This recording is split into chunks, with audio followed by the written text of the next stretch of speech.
गुजरात ने किया बर्बाद केकेआर का आईपीएल 2025 से काम तमाम। बड़ी जीत के साथ गुजरात ने प्लेऑफ की तरफ बढ़ाया बड़ा कदम सीना तान।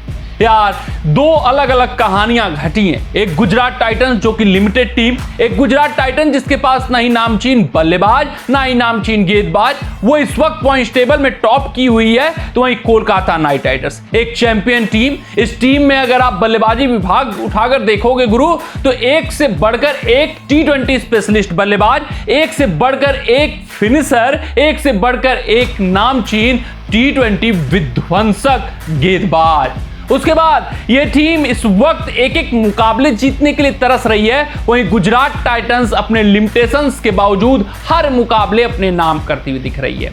यार कोलकाता नाइट राइडर्स, हम ये कह रहे थे चैंपियन केकेआर एक बार फिर चैंपियन बनेगी, टाइटल डिफेंड करके दिखाएगी, क्योंकि इन्होंने वही कोर ग्रुप इस बार भी रखा हुआ था। लेकिन इस बार चैंपियन केकेआर नहीं, सिर्फ और सिर्फ यही हम कह सकते हैं कि ये बर्बाद केकेआर है।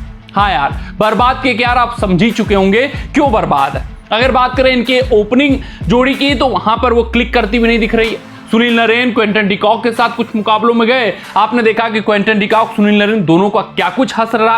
हाँ, एक दो मुकाबले में जरूर सुनील नरेन का बल्ला बोला होगा, लेकिन इतने बड़े टूर्नामेंट में आप सोचते हो कि आपका जो ओपनिंग जोड़ी हो वो ताबड़तोड़ शुरुआत दिलाए। फिर उसके बाद ग्रहमंडुला गुरबाज के साथ आए, आज वो भी कुछ खास नहीं कर पाए।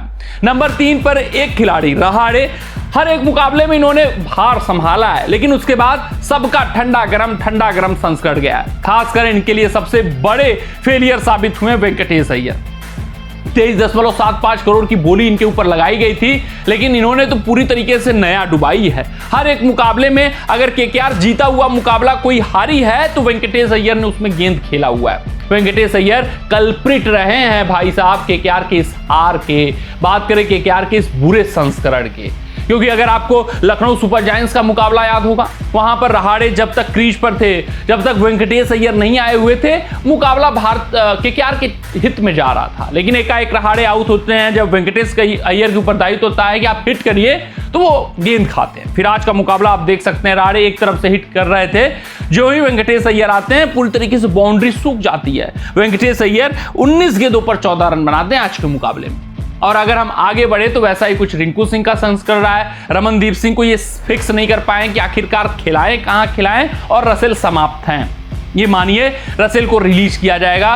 रसेल हाथ से स्पिन को नहीं पढ़ते हुए दिखाई दे रहे हैं। बहुत बेहतरीन तरीके से अब विपक्षी टीमें इनके खिलाफ स्पिन का प्रयोग करती हुई दिखाई दे रही है। आज जिस तरीके से राशिद खान को खेला है, भाई साहब सिर्फ माथा पीटने वाला हाल रहा है। तो इनके जो फिनिशर रहे हैं, चाहे रमनदीप, चाहे रसेल, चाहे हम बात कर ले रिंकू सिंह, बहुत बड़े फेलियर इस संस्करण में साबित हुए हैं। वेंकटेश अय्यर के ऊपर 23.75 करोड़ लगाया गया है, लेकिन धोखा हुआ है साफ तौर पे।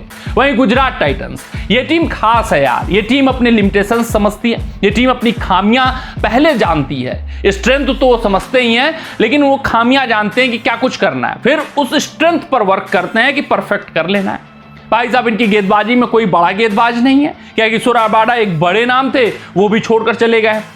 फिर उसके बाद इनकी बल्लेबाजी आप देखोगे तो T20 बल्लेबाज नहीं है इनके पास यार, आप नहीं कर सकते। साई सुदर्शन है तो ओडीआई स्पेशलिस्ट बल्लेबाज आप कर सकते हो, लेकिन इनको पता है कि करना क्या है साई सुदर्शन का। इनको पता है कि गिल क्या कुछ करेंगे।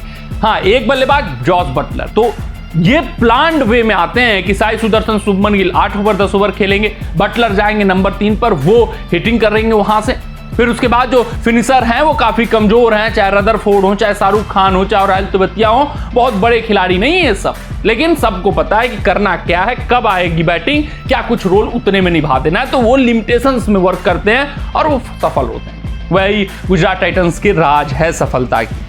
गुजरात टाइटंस के अगर हम बात करें पहले बल्लेबाजी की 198, वो 200, 250, 230 ऐसा कुछ नहीं देखते यार। अगर हम टिक गए, ओपनिंग बल्लेबाजी हमारी चल गई, तो 200 तक हम छुएंगे, फिर टफ कर देंगे अपोनेंट के लिए। 198 रन 3 विकेटों के नुकसान पर अगर शायद इस तरीके से ओपनिंग जोड़ी और किसी टीम की टिकती तो वो 250 हो जाते हैं, लेकिन गुजरात टाइटंस उनको पता है। 52 रन साई सुदर्शन, 5वां अर्धशतक, 90 रन शुभमन गिल 55 गेंदों पर, Jos Buttler 41 run, Shahrukh Khan 11, ये इनकी पूरी कहानी रही।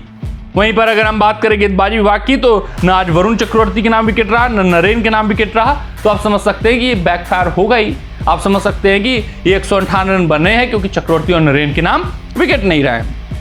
केकेआर की बल्लेबाजी बुरी तरीके से फ्लॉप रही है। वहां पर आप देख सकते हैं पूरे बल्लेबाजी यूनिट को मैंने चर्चा की ही, सिर्फ और सिर्फ रहाड़े एक खिलाड़ी खास दिख रहे हैं जो 50 रन बनाए 36 गेंदों पर, और कोई कुछ करता हुआ नहीं दिख रहा है। गेंदबाजी क्या ही चुकने, गुजरात टाइटंस के प्रसिद्ध कृष्णा टॉप नॉच में है, सिराज टॉप नॉच में है, इवन ईशांत भी अपनी योगदान दे रहे हैं, अपना अच्छा खासा गेंदबाजी कर रहे हैं, राशिद, सुंदर, साई किशोर सब ने अपना भूमिका निभाया। लेकिन खास बात अगर गुजरात के लिए आज कुछ रही तो राशिद खान का फॉर्म रहा, क्योंकि ये आउट ऑफ फॉर्म चल रहे हैं, इनके प्रमुख स्पिनर हैं और राशिद खान इस तरीके से आउट ऑफ फॉर्म चलते तो समस्या का विषय रहता।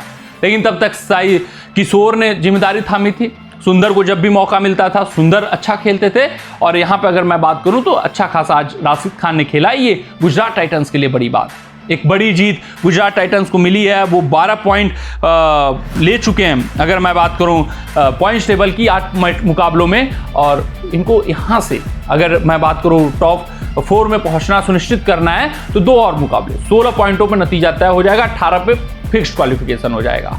तो 2 और मुकाबले 6 मुकाबलों में जीतना है, एक बड़ी जीत काम कर जाएगी इनके लिए। देखना दिलचस्प रहेगा किस तरीके से गुजरात टाइटंस प्लेऑफ में पहुंचती है, पहले दूसरे स्पॉट पर फिनिश करते हैं या नहीं करते, क्योंकि बड़ी बात रहेगी। लेकिन बेहतरीन जीत आई है। वहीं केकेआर के लिए हम यही कह सकते हैं यार, बर्बाद टीम हो चुकी है। मिलते हैं आपसे अगले रिपोर्ट में, तब तक आप अपना ध्यान दें, सुरक्षित रहें, स्वस्थ रहें, मस्त रहें। जय हिंद, जय भारत।